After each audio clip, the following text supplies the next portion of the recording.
memberikan pendidikan Katolik yang mencerdaskan, berakar pada spiritualitas, berpihak kepada yang miskin, serta adaptif dan kolaboratif. Dalam hal ini kita menjadi pendidik dan membawa terang bagi dunia pendidikan Katolik sebagai sarana dan kebutuhan akan pemulihan citra Allah. Untuk merenungkan makna pendidikan Katolik sebagai sarana dan kebutuhan akan pemulihan citra Allah, kita diinspirasi oleh sabda Tuhan hari ini. Bacaan pertama menunjukkan dampak kejatuhan manusia ke dalam dosa. Adam dan Hawa yang semula diciptakan menurut gambar dan rupa Allah, memilih untuk melanggar perintah Allah yang berakibat mereka kehilangan kemudian asli mereka dan mulai hidup dalam rasa malu serta ketakutan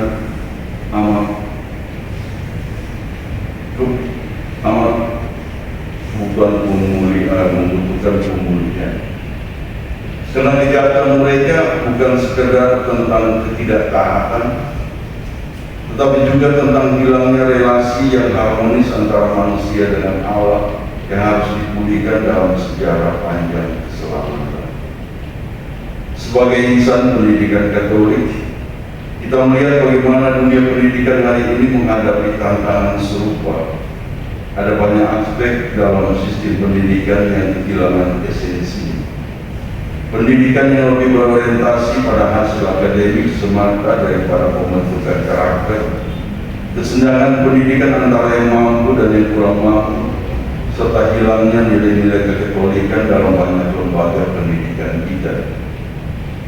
Dalam konteks inilah kita dipanggil untuk menjadi alat pemulihan bagi citra Allah yang telah rusak baik dalam diri peserta didik maupun dalam dunia pendidikan secara keseluruhan.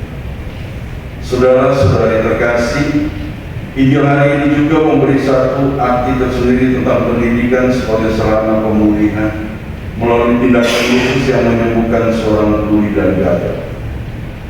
Yesus tidak hanya mengembalikan kemampuan fisik orang ini, tetapi juga mengembalikan martabatnya.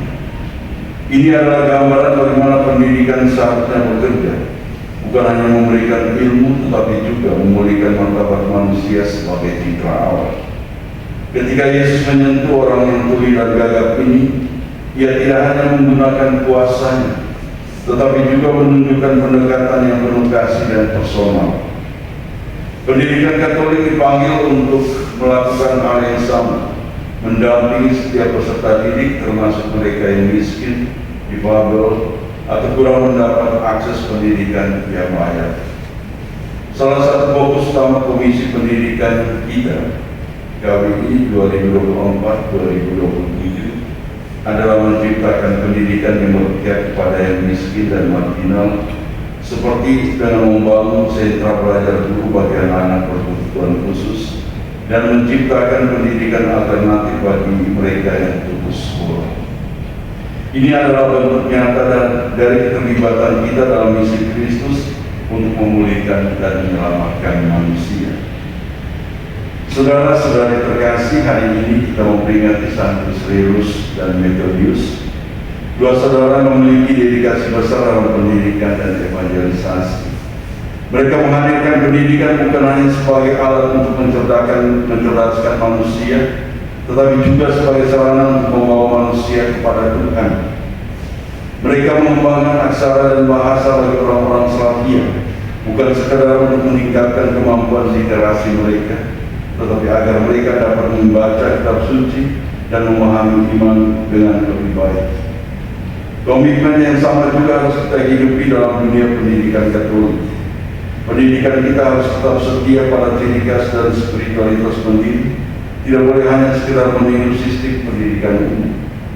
Oleh karena itu, salah satu fokus kerja kita adalah mengembangkan formasi karakter Katolik, baik bagi peserta didik, dosen, guru maupun pimpinan lembaga pendidikan. Jika dunia pendidikan kehilangan akar spiritualitas, maka ia hanya akan menghasilkan individu yang cerdas secara intelektual, tetapi miskin secara moral dan spiritual. Maka kita diajak untuk memastikan bahwa pendidikan Katolik tetap menjadi medan evangelisasi, pewartaan, di mana anak-anak tidak hanya diajar berpikir kritis, tetapi juga dibentuk untuk mencintai Tuhan dan sesama.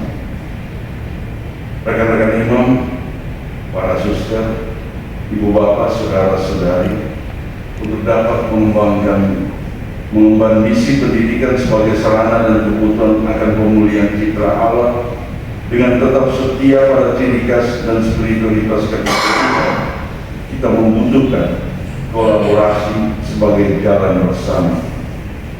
Dalam kisah penyembuhan orang tuli dan gagap, kita melihat bagaimana orang-orang membawa dia kepada Yesus dengan harapan yang akan menyembuhkan. Ini adalah gambaran dari pentingnya kebersamaan dalam misi pendidikan.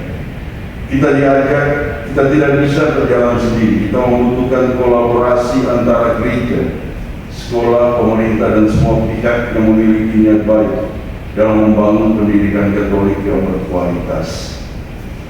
Inilah yang juga menjadi salah satu fokus Komisi Pendidikan kali ini, yaitu menciptakan kolaborasi dengan berbagai mitra seperti MPK, MNTK, PPAPI, API, dan berbagai institusi lainnya. Kita percaya bahwa pendidikan yang baik adalah hasil dari sinergi, bukan kerja individu semata. Maka dalam setiap tugas dan tanggung jawab yang kita emban, marilah kita ingat bahwa kita adalah perpanjangan tangan Kristus di dunia pendidikan. Kita bukan sekadar administrator, guru, dosen, atau pemimpin lembaga pendidikan, tetapi kita adalah rekan kerja Allah dalam menghadirkan pemulihan bagi dunia pendidikan. Saudara-saudari terkasih, perjalanan kita dalam dunia pendidikan Katolik tidak akan mudah. Akan ada tantangan, keterbatasan, bahkan mungkin kekecewaan. Namun kita harus percaya bahwa pekerjaan kita bukan sekedar usaha manusia, melainkan bagian dari rencana keselamatan Tuhan bagi dunia. Semoga pertemuan kita menjadi momen untuk memperbaharui komitmen, bekerja dengan semangat evangelisasi, dan selalu berpegang teguh pada misi Kristus.